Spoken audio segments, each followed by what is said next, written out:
Hallelujah. स्वागत है आप सबका मेरी भविष्यवाणियों की पुस्तक में। तो आइए हम आज के पवित्र वचन को पढ़ेंगे जो कि परमेश्वर के दास प्रेरित अंकुर यूसुफ नरूला जी के द्वारा लिखा गया है।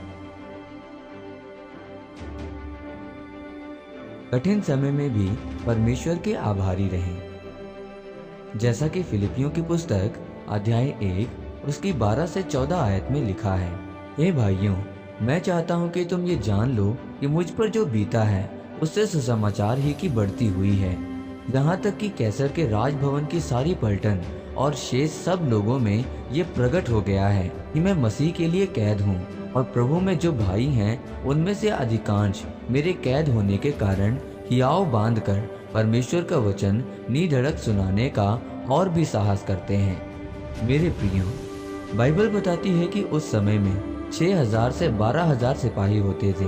पौलुस के जेल में रहने के कारण उस सारी पलटन को मालूम हो गया था कि प्रभु यीशु मसीह एक उद्धारकर्ता परमेश्वर है। दूसरे लोगों में प्रकट हो चुका था कि प्रभु यीशु मसीह ही परमेश्वर के पुत्र हैं, परंतु पौलुस के जेल जाने के कारण उन सब सैनिकों को भी पता चला कि प्रभु यीशु मसीह एक उद्धारकर्ता और मुक्तिदाता प्रभु है।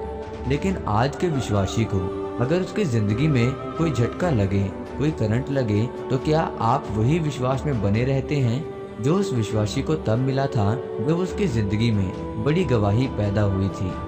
अच्छा है कि परमेश्वर आपको बड़ी गवाही दे, उससे भी उत्तम है कि परमेश्वर के प्रति आपका उत्तम विश्वास हो। अगर बड़ा विश्वास हुआ तो रोज आपके जीवन में बड़ी गवाहियां होंगी। आपके जीवन में आपके बच्चे, आपका उद्देश्य, आपका पैसा, जिस भी क्षेत्र में परमेश्वर के द्वारा आप बुलाए गए हो।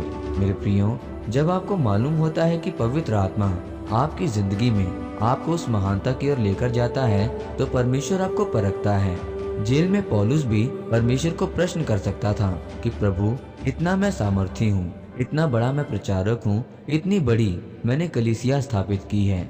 वो प्रभु से प्रश्न कर सकता था। अगर पतरस को परमेश्वर अपना दूत भेजकर छुड़ा सकता है तो पौलुस को भी छुड़ा सकता था। पतरस जब जेल में था वह जंजीरों से बंधा हुआ था। जब दूत आया तो उसने उसकी पसली को थपथपाया तो उसकी जंजीरें खुल गईं। दरवाजे अपने आप खुलने लगे। पतरस को लगा कि मैं दर्शन देख रहा हूँ। जब वो घर पहुंचा तो तब उसे पता चला कि मैं सचमुच आजाद हूँ। अगर परमेश्वर अपना स्वर्गदूत भेजकर पतरस को छुड़ा सकता है तो वो पौलुस को भी छुड़ाने की सामर्थ्य रखता था। अगर आप संसारिक बुद्धि से सोचें तो उस समय की जनसंख्या कितनी हो सकती थी? अगर पौलुस शरीर में खुला भी घूमता तो ज्यादा से ज्यादा 1 से 1.5 करोड़ लोगों को सुसमाचार सुना पाता।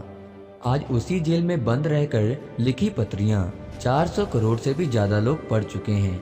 वो उस समय का शांत समय था। वो जेल में रहकर परमेश्वर की आराधना और प्रार्थना करता रहा, और जेल में रहकर बहुत ज्यादा कष्ट झेल कर भी परमेश्वर में वफादार रहा और उसका आभारी रहा। आज आप पर कोई भी विपत्ति क्यों न आ जाए, परमेश्वर के कामों को करते जाओ। परीक्षा में जो स्थिर रहता है वही अपनी योजना को और अपनी बड़ी गवाही को पैदा करता है। आपको परमेश्वर के राज्य के लिए सुसमाचार को और भी बढ़ाना है ताकि परमेश्वर का राज्य निकट आ सके। आमीन। आइए इस प्रार्थना को आप मेरे साथ एक मन होकर करें। सर्वशक्तिमान परमेश्वर, इस वचन के लिए मैं आपका धन्यवाद करता हूँ। परमेश्वर, मैं ये प्रार्थना करता हूँ कि मैं आपके सुसमाचार को और भी तेजी से बढ़ा सकूं। पौलुस और पतरस की तरह कोई भी परीक्षा क्यों ना आए, मैं हमेशा खड़ा रह सकूं। प्रभु यीशु मसीह के नाम में, आमीन। परमेश्वर आप सबको आज के वचन के ऊपर मनन करने के द्वारा आशीषित करें। आमीन।